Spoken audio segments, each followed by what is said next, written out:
அண்ணா சுவாமி அழைக்கின்றாரே, நம்ம அண்ணா சுவாமி அழைக்கின்றாரே.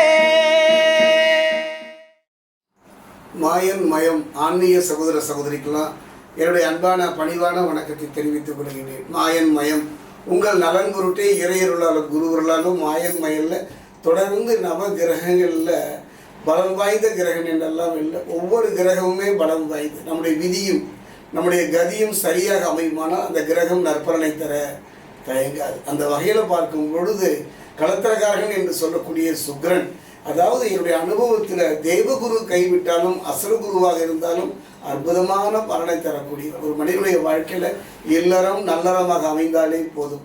அந்த வகையில் பார்க்கும் பொழுது களத்திரகாரகன் இந்த சுக்கிரனுடைய பயிற்சி மாயன் மயில தொடர்ந்து பேசிட்டு வர காரணம் உங்கள் நலன் பொருட்டு தானே. தொடர்ந்து மாயன் மயனை நீங்கள் சப்ஸ்கிரைப் பண்ணி ஆதரவு தருவீங்கிற ஒரு நம்பிக்கை உண்டு.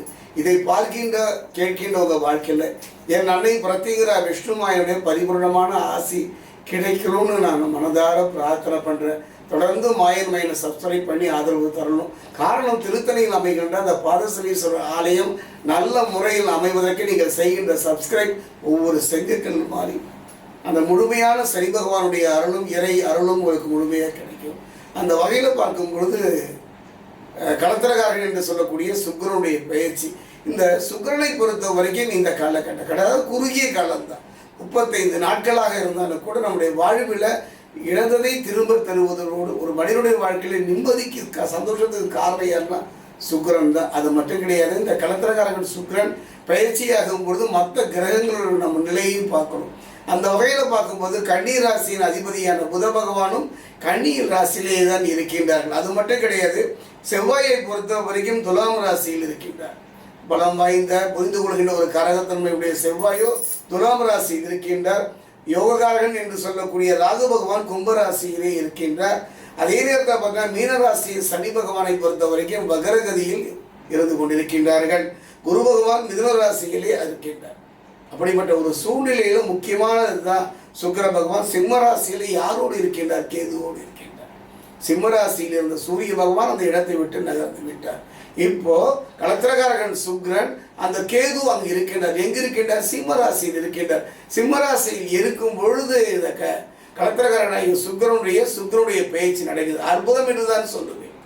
அற்புதம் என்று சொல்லுவேன். இது 12 ராசிக்கு எவ்வாறு இருக்கும் என்பதை இப்போ நம்ம தொடர்ந்து பார்க்க போகிறோம். எல்லாமல்ல என் தாய் திரும்பவும் ஒரு முறை சொல்கின்றேன்.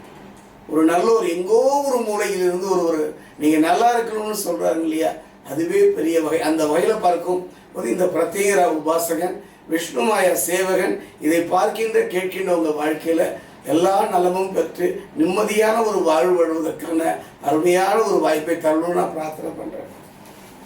மாயன் மயம் குறிப்பாக மகர ராசி ஆன்மீக சகோதர சகோதரிகளே, மகர ராசியில் இருக்கக்கூடிய உத்திராடம் 2 3 நாள், திருவோணம் அவிட்டம் 1 2.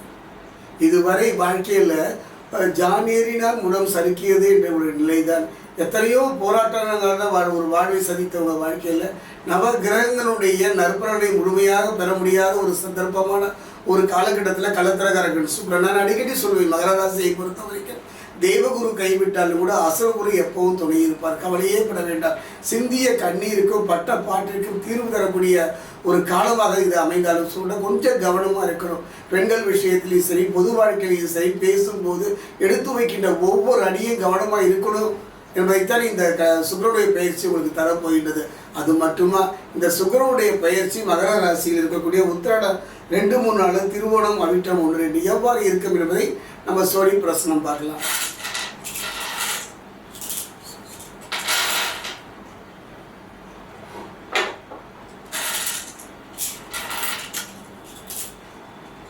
மகர ராசி இருக்கக்கூடிய உத்திராடம் 2 3 நாள், மகர ராசி இருக்கக்கூடிய திருவோணம்.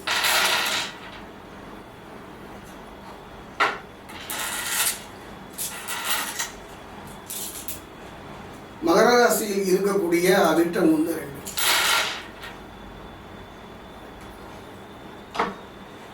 ஆன்மீகம் மட்டுமல்ல, அமானுஷ்யம் மட்டுமல்ல, பொது வாழ்க்கையில் வெற்றி பெற வேண்டும் என்று போராடுகின்ற இயல்பு மகர ராசியில் இருக்கக்கூடிய ஆண்களாயினும் பெண்களாயினும் அத்தனை பேருமே ஒரு வெற்றியை அடைவதற்கு கடுமையான போராட்டம், கடுமையான ஒரு போராட்டத்தை தான் சந்தித்து வந்துள்ளார். ஆனால் இறுதி வெற்றி உங்களுக்கு தான்.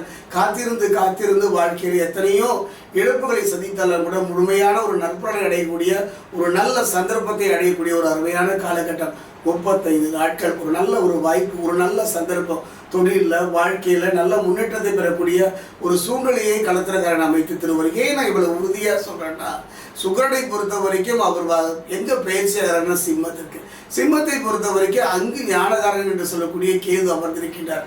இந்த 2 பேரும் ஒன்றா சொல்லுவாங்க ஜோதிட சாலை, கெட்டவன் கெட்டிடும் கிட்டிடும் ராஜயோகம், அதை முழுமையாக அனுபவிக்க போறீங்க.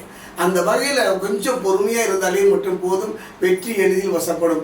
மகர ராசிக்காரர்கள் இந்த சுக்கிரனுடைய பயிற்சியை பார்த்தீங்கன்னா எந்த ஒரு முடிவையும் எடுக்க வேண்டாம். அவசரப்பட்டு எந்த முடிவையும், திருமணமாக இருந்தாலும் சரி, அந்த திருமணத்தில் காதல் திருமணமாக இருந்தாலும், பெரியவங்க பார்த்து வைத்த திருமணமாக இருந்தாலும் சரி, ஒரு புதிய முயற்சியாக இருந்தாலும் கூட, அந்த முயற்சியில் ஒரு கூட்டு தொழிலாக இருந்தாலும் கூட கொஞ்சம் கவனமாக பொறுமையாக நிதானமாக இருக்க வேண்டும். காரணம், சனி பகவான் வக்ரகதியில் இருப்பதனாலும் அது மட்டும் கிடையாது, இவர் பயிற்சியான இடமும் சிம்மம், அங்கு அவர் சந்திப்பதோ கேது. இப்படிப்பட்ட ஒரு சூழ்நிலையில் கொஞ்சம் அவசரப்படாமல் ஆரம் போடுவது சிறப்பு. குறிப்பாக சொல்ல போனால் நல்ல உறவுகள் பாதிக்கப்படக்கூடிய சூழ்நிலை இருப்பதனால பேசுகின்ற வார்த்தையில் கவனமாக இருக்கு. யாராக இருந்தாலும் சரி, பேசுகின்ற வார்த்தையில் மகர ராசிக்காரர்கள் இருக்கக்கூடிய ஆண் பெண், நீங்கள் யாருக்கு நல்லது சொன்னாலும் கூட அது உங்களுக்கு கெடுதலாகத்தான் மாறும். யாருக்கு நல்ல உதவிகள் செய்தாலும் கூட அது உங்களுக்கு எதிர்மறையான ஒரு நிலையைத்தான் தரும். ஆக தானுண்டு தன் வேலையுண்டு இருப்பது இந்த 35 நாட்கள் மகர ராசிக்கு இழப்புகளை சந்திக்க முடியாத சூழ்நிலை. அதே நேரம் திருமண வாழ்வை பொறுத்த வரைக்கும் ஒரு நல்ல மாற்றம் ஏற்படும். பிரிந்த கணவன் மனைவி உறவாக இருந்தாலும் சரி, பெற்றோர் உறவாக இருந்தாலும் பிரிந்தவர் ஒன்று சேர்கின்ற ஒரு அற்புதமான ஒரு காலகட்டமும் இந்த காலகட்டம். வீட்டு பிரச்சனைகளை திருப்பதில் ஒரு நல்ல முயற்சி எடுப்பீர்களானால் அந்த முயற்சி பலப்படும். குறிப்பாக சொல்ல போனீங்கன்னா, பணியிடத்தில் வேலைகளை முடிக்க கூடுதல் உழைப்பு தேவைப்படும். அந்த உழைப்பு பணியில் ஒரு உன்னதமான ஒரு நிலையை நடக்கும். உங்களுடைய திறமையும் அறிவும் வெளிப்படக்கூடிய ஒரு அருமையான சந்தர்ப்பம். சிலரெல்லாம் அரசு துறையில் வேலைக்கு முயற்சி பண்ணுவாங்க. அந்த முயற்சி பார்த்தீங்கன்னா 8ஆம் கனியாகத்தான் இருக்கும். அந்த முயற்சி பலிதமாகக்கூடிய ஒரு நல்ல சந்தர்ப்ப சூழ்நிலை இந்த காலகட்டத்தில் அமையும். அது மட்டும் கிடையாதுங்க, சவால்களை சமாளிப்பீர்கள். இது ஒன்று தான் இந்த சுக்கிரன் பேச்சு. எந்த சவால்களையும் சமாளிக்கின்ற ஒரு மன உறுதி, மனோ தைரியம், எதிர்த்து போராடுகின்ற ஒரு நிலையை இந்த காலகட்டத்தில் களத்திரகாரகன் சுக்கிரன் மகர ராசிக்கு கொடுக்க போகிற சவால்கள்.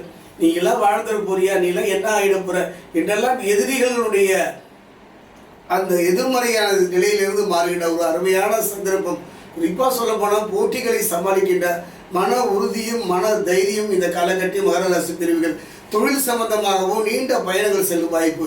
சிலருக்கெல்லாம் வெளி மாநிலம் வெளிநாடு செல்வதற்கான சந்தர்ப்ப சூழ்நிலை அமையும். கடந்து சென்று வெற்றியை நோக்கி நகர்கின்ற அருமையான வாய்ப்பை களத்திரகாரகன் சுக்கிரன் மகர ராசிக்கு அமைப்பார். திடீர் செலவுகள் ஏற்படும். அந்த செலவுகள் சுப செலவுகளாக ஏற்படக்கூடிய சூழ்நிலை இருப்பதனால குடும்பத்தில் ஒரு நிம்மதியான ஒரு சூழ்நிலை அமையும். அதை நான் முதலே சொல்லிட்டேங்க. அந்த இல்லறம் மகர ராசியை பொறுத்த வரைக்கும் இந்த இல்லறம் எப்பொழுதுமே ஒரு பிரச்சனைக்குரியதாகவே இருக்கும். அந்த பிரச்சனைக்குரியான அந்த இல்லற வாழ்வு நல்ல முறையில் அமைவதற்கான சூழ்நிலை இந்த சூழ்நிலை அமையும். காரணம்னா அந்த சேர்க்கைங்க. நம்ம சேர்க்கின்ற சேர்க்கை இருக்கு பாருங்க, யாரோடு சேர்றோம் அதுதானே நம்முடைய வாழ்க்கை. அந்த வகையில் அதாவது கேதுவோடு சுக்கிரன் சேர்கின்ற ஒரு சந்தர்ப்பம் என்னுடைய அனுபவத்தில் மகர ராசிக்கு ஒரு நல்ல மாற்றத்தை தரும். மன நிம்மதி இல்லாமல் கலங்கி கண்ணீர் சிந்தி அவங்க வாழ்க்கையில் ஒரு தெளிவான ஒரு நிம்மதியான தரும். சொல்வாங்க மதில் மேல் கூடைங்க, இடமா வளமா என்ற ஒரு கலைஞர் நிலையில் நேரான தெளிவான ஒரு முடிவு எடுக்கக்கூடிய காலம் இந்த 35 நாட்கள் ஒரு நல்ல சந்தர்ப்ப சூழ்நிலையை அமைத்து தருகின்றார். என்னை பொறுத்த வரைக்கும் நவ கிரகங்களில் மற்ற கிரகங்கள் கைவிட்டாலும் கூட நான் ஆரம்பத்திலேருந்தே சொல்லிட்டு இருக்கேன், களத்திரகாரகன் சுக்கிரன் மகர ராசிக்கு தோளோடு துணை நிற்பார். சிக்கனமான செலவு செய்வது இந்த காலகட்டத்தில் நல்லது. சொந்த பந்த மத்தியில் ஒரு மதிப்பும் மரியாதையும் ஏற்படக்கூடிய. அது மட்டும் கிடையாது, வியாபாரம் தொடர்பாக போட்டி அதிகரிக்கும். உங்களுக்கு வரும் பணத்தை புத்திசாலித்தனமாக சேர்த்து வைத்துக் கொள்ளுங்கள். அதே நேரம் ஆன்மீக சம்பந்தமான பயணங்களும் ஆன்மீக சம்பந்தமான தொடர்பும் குலதெய்வ வழிபாடும் இந்த காலகட்டத்தில் அமையும். என்னை பொறுத்தவரை இந்த சுக்கிரனுடைய பயிற்சி நல்ல மாற்றத்தையும் நல்ல முன்னேற்றத்தையும் தரும். சிந்திய கண்ணீருக்கு பலம் தரக்கூடிய ஒரு பயிற்சியாக இந்த சுக்கிரன் பயிற்சி அமையும். அதே நேரம் பார்த்தீங்கன்னா மகர ராசியை பொறுத்த வரைக்கும் மகாகணபதியுடைய அருள் வேண்டுங்க. காரணம் கேது அதுக்குரிய தெய்வம் தானே. அருகிலுடைய மகாகணபதியுடைய ஆலயம் சென்று அவருக்கு அருகம்புல் மாலையோ இல்லை 5 தேங்காய் கோத்த மாலையோ அணிவித்து மகிழ்வீர்களானால் மகாகணபதி துணை மட்டும் இருந்துவிட்டால் மகர ராசியை வெல்வதற்கோ நெருங்குவதற்கோ யாரோ அச்சப்படுவாங்க. மகர ராசியை பொறுத்த வரைக்கும் இழந்ததை திரும்ப பெறுவதற்கான ஒரு நல்ல சந்தர்ப்ப சூழ்நிலை அமையும். மகர ராசியை பொறுத்த வரைக்கும் அடிவயிற்றில் ஒரு பயம், ஏதோ ஒரு பயம், எது செய்தாலும் ஒரு சந்தேகமான ஒரு சூழ்நிலையில் பிறப்பிலிருந்து இறுதி வரை நடக்கிற ஒரு காலகட்டம். கவலையே பட வேண்டாம். எங்கோ ஏதோ ஒரு சக்தி ஏதோ ஒரு நிலையில உங்களை காத்து நிற்கும். அந்த வகையில் ஒரே ஒரு விஷயம், இந்த சுக்கிரன் அவர் அசுரராக இருந்தாலும் கூட அவர் ஒரு அசுரத்துவ கிரகமாகிய கேதுவோடு சேர்வதனால் ஒரு முறை திருத்தணி அருகே இருக்கக்கூடிய பாதசனீஸ்வரர் ஆலயம், அந்த ஆலயத்தில் பார்த்தீங்கன்னா விஷ்ணுமாயா என்று சொல்லக்கூடிய ஒரு அருமையான ஒரு தெய்வ சக்தி குடிகொண்டுள்ளது. மகர ராசியை பொறுத்தவரைக்கும் காட்சி ரட்சிக்கக்கூடிய முயன்று பாருங்கள், சென்று பாருங்கள், நின்று பாருங்கள், வணங்கி பாருங்கள். திருத்தணி அருகே இருக்கக்கூடிய அந்த பாதசனீஸ்வரர் ஆலயத்தில் மகர ராசியில் இருக்கக்கூடிய உத்திராடம் 2-3 நாள், திருவோணம் அவிட்டம் 2 சென்று நின்று வணங்குவீர்களானால் இந்த சுக்கிரனுடைய பயிற்சி நல்ல மாற்றத்தையும் நல்ல முன்னேற்றத்தையும் தரும்.